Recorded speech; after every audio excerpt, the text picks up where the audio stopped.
आज मैं अरवी के पत्तों की पतौड़, पकोड़े या पात्रा आप जो भी कहें वो बना रही हूँ। अगर आप इस तरीके से बनाएंगे तो आपके गले में बिल्कुल भी खराश नहीं होगी। आज मैं आपके लिए ये अरवी के पत्तों के पकोड़े बनते हैं ना, जिसे हमारे यहाँ पतौर कहा जाता है, तो मैं आज इसके पतौर बनाने जा रही हूँ। तो ये कुछ कल हम पत्ते लाए थे, एक दिन रखे रहे तो थोड़े से ऐसे हो गए, पर कोई बात नहीं, फिर भी ये फ्रेश ही हैं। तो हम इनको अच्छे से धो लेंगे और धो के हम इनको कपड़े से पोंछ लेंगे। हमने अपने धो के रख दिए हैं। अब हम उसके लिए ये बैटर तैयार करते हैं जिससे ये बनेगा। तो ये हमें बेसन से बनाना होता है, बेसन का घोल बनता है एक, और उससे हम बनाते हैं। तो मैं अंदाजे से, अगर हमारा बेसन कम पड़ा तो हम और भी ले लेंगे, इसमें बेसन थोड़ा ज़्यादा चाहिए होता है। तो मैंने भर भर के अच्छे से 4 या 5 बड़े चम्मच हमने बेसन के ले लिए हैं। अब हम इसमें कुछ मसाले मिलाएंगे अपने। तो इसमें हमें सबसे पहले हम इसमें अजवाइन मिलाएंगे। ये आधा चम्मच अजवाइन है, जिसे हम क्रश करके डाल देंगे। बेसन होता है तो उसको डाइजेस्ट करने के लिए हमें अजवाइन ज़रूर चाहिए होती है, तो अजवाइन आप ज़रूर डालें। तो इसमें मैं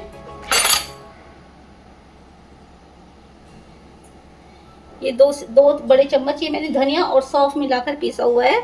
सौंफ जो है पेट के लिए बहुत अच्छी होती है, और मैं अक्सर धनिया और सौंफ मिलाकर ही पीसती हूँ। तो ये सारी सब्जियों में भी डल जाता है, सौंफ भी पहुँच जाती है और अच्छा भी रहता है। तो मैं इसमें 3 बड़े चम्मच धनिया सौंफ के पाउडर के मिलाऊंगी।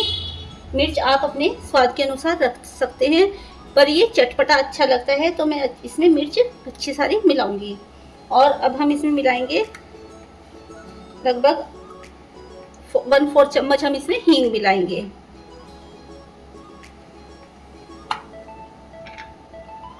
आधा चम्मच इसमें हल्दी पाउडर मिलाएंगे, और ये है आधा चम्मच भुने जीरे का पाउडर। तो हम इन सब मसालों को अच्छे से मिला लेंगे। हमें इनको मिला लेना है, और एक थोड़ा सा हमें टाइट घोल इसका तैयार करना है। हमें बहुत ज़्यादा पतला घोल नहीं रखना है इसका। हमें थोड़ा थोड़ा पानी डाल के इसको, आप हाथ से भी इसको घोल सकते हैं। तो हम थोड़ा थोड़ा पानी डालेंगे, जैसे पकोड़ों का घोल होता है उससे भी हमें टाइट घोल चाहिए इसका। ये खाने में बहुत ही स्वाद लगता है। आप चाहें तो इसमें आमचूर पाउडर भी डाल सकते हैं खटाई के लिए, पर मैं नहीं डालती हूँ। देखिए फ्रेंड्स, हम इसको अच्छे से घोल लेंगे। इसमें गुठलियाँ नहीं रहनी चाहिए।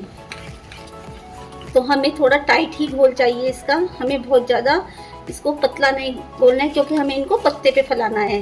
मुझे लग रहा है ये मेरा थोड़ा कम पड़ेगा, अगर कम पड़ा तो मैं दोबारा और घोल लूँगी। तो ये देखिए हमारा ये बैटर तैयार है। तो हमें ऐसा चाहिए कि ये जल्दी से नीचे ना गिरे, बहुत आराम आराम से गिरे, क्योंकि हमें ये पत्ते पर फैलाना है। तो चलिए आइए हम अपने पत्तों को देखते हैं। अब इसमें नमक डालना भूल गई, इसमें आप अपने टेस्ट के अकॉर्डिंग नमक डाल लें। थोड़ा नमक थोड़ा तेज ही रखें, क्योंकि पत्तों में नमक नहीं होता। तो हम इसमें अच्छे से नमक भी मिला लेंगे, और आप इसमें नमक को टेस्ट कर सकते हैं कि हमारा नमक ठीक है नहीं। यहाँ पर इसको ऐसे करके टेस्ट कर लीजिए नमक को, ये हमारा नमक इसमें बिल्कुल ठीक है। चलिए हम आगे का प्रोसीजर करते हैं। पत्ते अच्छे से धो लिए हैं। अब हम क्या करेंगे, इसमें छोटे और बड़े पत्ते मिक्स हैं, तो हम बड़े पत्ते एक जगह कर लेंगे और छोटे पत्ते एक जगह कर लेंगे। बड़े पत्ते लेंगे, अब हम इसको पोंछ लेंगे। ये हमें यहाँ से इसकी अगर ये आपकी डंडी मोटी है यहाँ से, तो इसको आप थोड़ा सा ऐसे काट लीजिए। देखिए आप इसको ऐसे छील भी सकते हैं।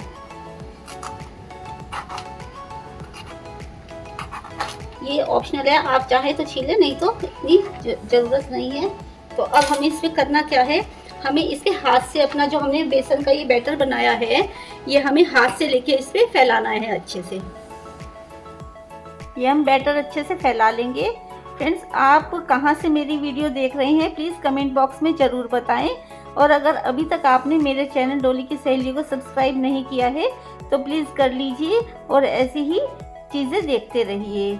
और कमेंट बॉक्स में ज़रूर बताएं कि आपको मेरी ये रेसिपी कैसी लगी। अच्छी लगे तो आप लाइक, शेयर और कमेंट ज़रूर करना। हम अब इस पर ये हमने बेसन फैला लिया है, तो हम इसको इस तरह से फोल्ड करके अच्छे से रोल बना लेंगे, और इसमें टूथपिक लगा देंगे जिससे कि ये सेट हो जाए। ऐसे ही हम दो दो पत्ते जोड़कर सबके रोल बनाकर रख देंगे। अगर हमें ये छोटे पत्ते हैं हमारे तो हम इनको 3 भी बना सकते हैं, और अगर ज़्यादा बड़े पत्ते हैं तो उनका 2 का हम ऐसे रोल बना देंगे। देखिए मैंने यहाँ सारे रोल अपने बनाकर तैयार कर लिए हैं और मैंने स्टीमर भी अपना गर्म कर लिया है। देखिए इसमें पानी अच्छा गर्म हो गया है। मैं इसमें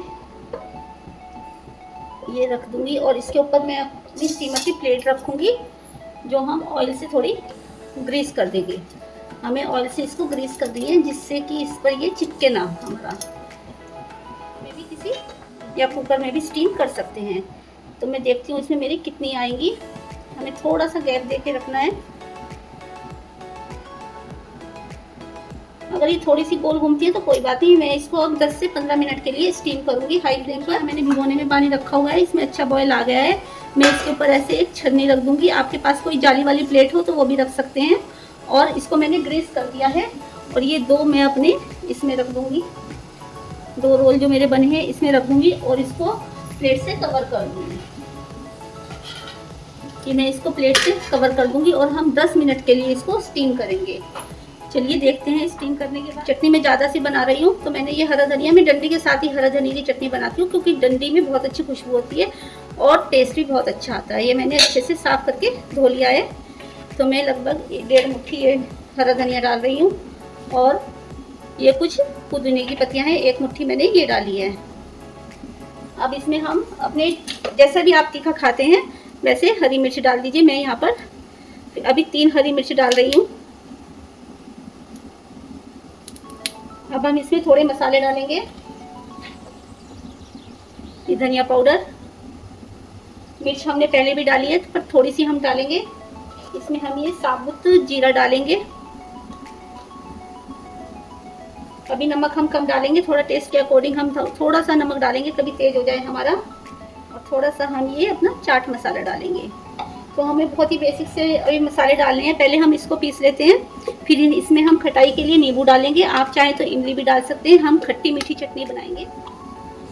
ये देखिए अभी ये थोड़ी सी कैडी है। ये देखिए अभी ये कैडी है थोड़ी सी। अभी हम इसमें पानी डालेंगे और अपना और सामान डालेंगे।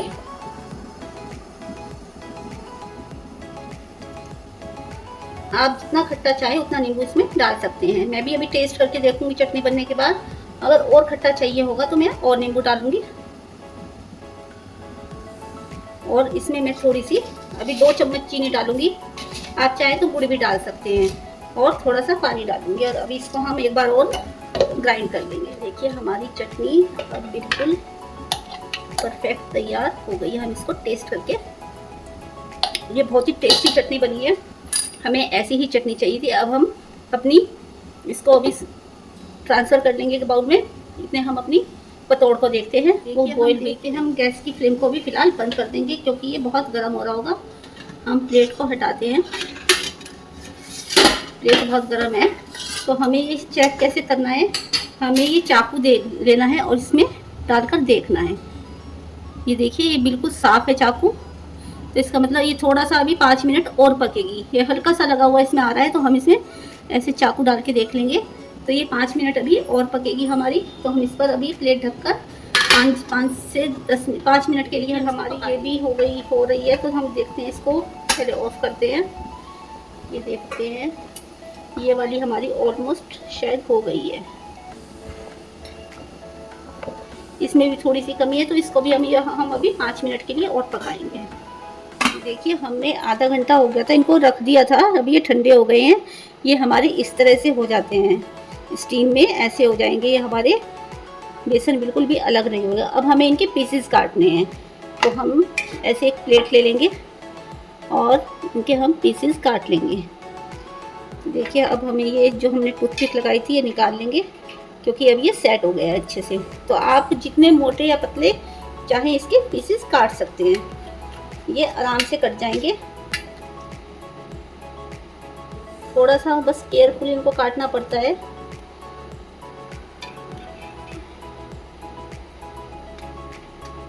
ऐसे रख के हम इनको आराम से काट लेंगे। ये देखिए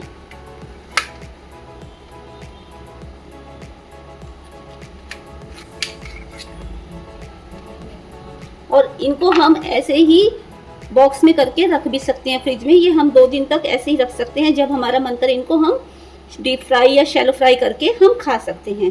तो अभी हम इसको बनाएंगे। हम थोड़े से अब के लिए बना लेते हैं, फिर हम इनको उठा के रख देंगे। हम 2 दिन तक इनको कभी भी खा सकते हैं, जब भी हमारा मन करे हम इनको गरम गरम तलकर या शैलो फ्राई करके खा सकते हैं।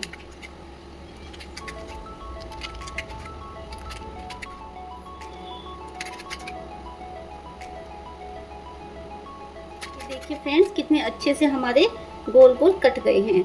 अगर इनका किसी का चूरा भी होता है, ये टूट भी जाते हैं, बिखर जाते हैं, तो वो भी हमें बहुत अच्छे लगेंगे। उसको भी मैं आपको, अगर टूटेगा तो कोई बताऊंगी, उसको हम अच्छे से चूरा करके चाकू से उसको बारीक बारीक काट कर हम उसको कढ़ाई में भून सकते हैं। वो भुना हुआ चूरा भी बहुत अच्छा लगता है। तो अभी हम इनको डीप फ्राई करते हैं। ये देखिए, मैंने कढ़ाई में तेल डाल लिया है। मैं ये सरसों के तेल में तल रही हूँ। मैंने पहले भी बताया था कि मैं सारा काम सरसों के तेल में ही करती हूँ। ये पकोड़ा डालेंगे और इसको मीडियम फ्लेम पर हम फ्राई करेंगे। आप चाहें तो इसको शैलो फ्राई भी कर सकते हैं। शैलो फ्राई भी ये अच्छे से हो जाएगा, पर मुझको तलना ज़्यादा आसान लगता है, तो मैं इनको अच्छे से तल रही हूँ। ये देखिए, हम अपने लगभग सारे जितने भी इसमें आएंगे उसमें हम पतौर इसमें डाल के तल लेंगे।